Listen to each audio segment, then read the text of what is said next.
Assalamualaikum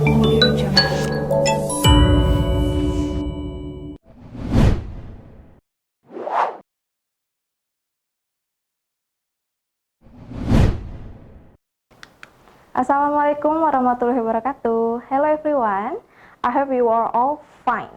Today we are going to start our material in this subject, educational psychology. Before we go any further to this subject, I need you all to be aware that after taking this subject, you are expected to have sufficient knowledge related to educational psychology in order to help you teach your students later on. This subject will surely help you to prepare yourself before you come to your classroom later, starting from designing and implementing your teaching kit until evaluating your students' performance. The first topic we are going to discuss in this subject is a foundation for effective teaching.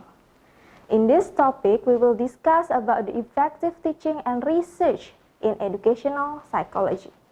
However, it is necessary for us to explore educational psychology first. Educational psychology is the branch of psychology that specializes in understanding, teaching, and learning in educational settings. There are some pioneers in psychology in the late 19th century. The first one, William James. He emphasized the importance of observing, teaching, and learning in classrooms for improving education. The second one, John Dewey. He viewed the children as an active learner. The third one, Thorndike.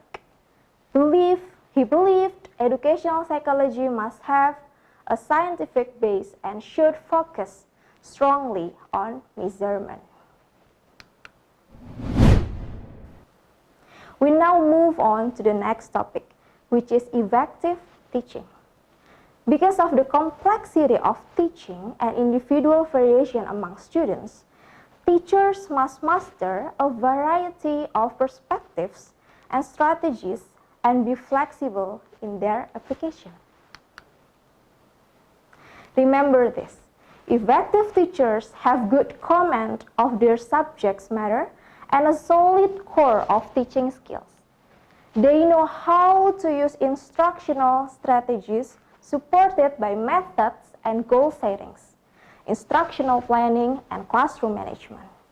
In addition, they understand how to motivate students and how to communicate and work effectively with those of varying skill levels and culturally diverse backgrounds. Effective teachers also employ appropriate levels of technology in the classroom. Then, what professional knowledge and skills every teacher should have? We will discuss it one by one. First, an effective teacher should have a thoughtful, flexible, conceptual understanding of subject matter. Second, an effective teacher should have strategies they want to employ in the classroom. They can revert to two major approaches, constructivist or direct instruction. What are they? The constructivist approach is a learner-centered approach that emphasizes the importance of individuals actively constructing their knowledge and understanding with guidance from the teacher. The direct instruction approach is a structured, teacher-centered that characterized by teacher direction and control. Next, effective teachers model and communicate good thinking skills, especially critical thinking, which involves thinking reflectively and productively and evaluating the evidence. An effective teacher, whether constructivist or more traditional, sets high goals for their teaching and organized plan for reaching those goals. Do not forget to specify some criteria for success. Competent teachers have a good understanding of children's development and know how to create instruction materials appropriate for their developmental levels. An important aspect of being an effective teacher is keeping the class as a whole working together and oriented toward classroom tasks. Next one. Effective teachers have good strategies for helping students become self-motivated and take responsibility for their learning. And then, effective teachers can use good communication skills when they talk with rather than talk to the students. Every teacher knows that it is important to take individual variation into account when teaching, but this is not always easy to do. Next, in this world of increasing intercultural contact, effective teachers must be knowledgeable about people from different cultural backgrounds and sensitive to their needs. Competent teachers also have good assessment knowledge and skills. Lastly, every teacher needs technological skill to support their teaching process in the classroom. Well, class, we now move to the next topic, namely research in educational psychology. I hope it will give you enlightenment in doing your own research later on. Research in educational psychology. The first one, descriptive method. This method has the purpose of observing and recording behavior. The examples of descriptive method are observation, case studies, ethnographic, and so on. The next one is correlational research. This research describes the strength of the relation between two or more events or characteristics. The next one is experimental research.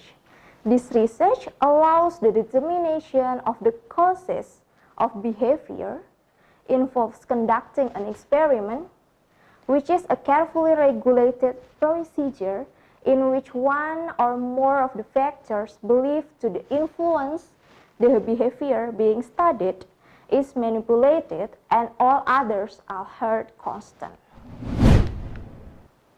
Besides those types of research, there are some other research. For example, program evaluation research. This research is designed to make decisions about the effectiveness of a particular program. Action research.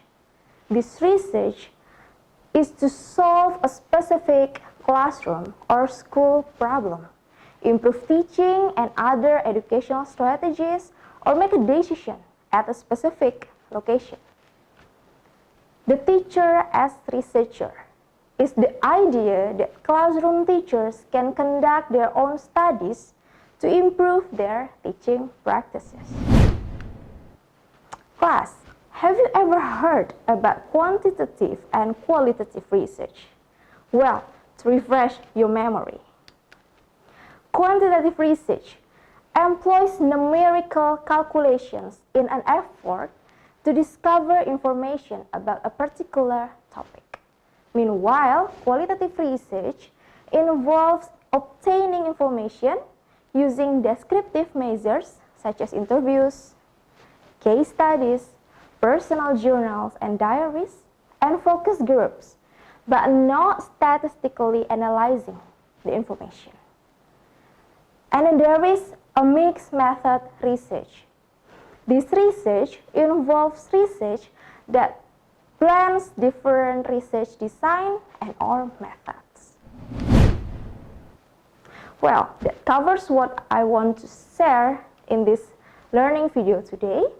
As the topic I just shared is just a little bit overview about the foundation of effective teachers, you still need to read the material provided in the handbook thoroughly on your own, so you have deeper understanding about this material.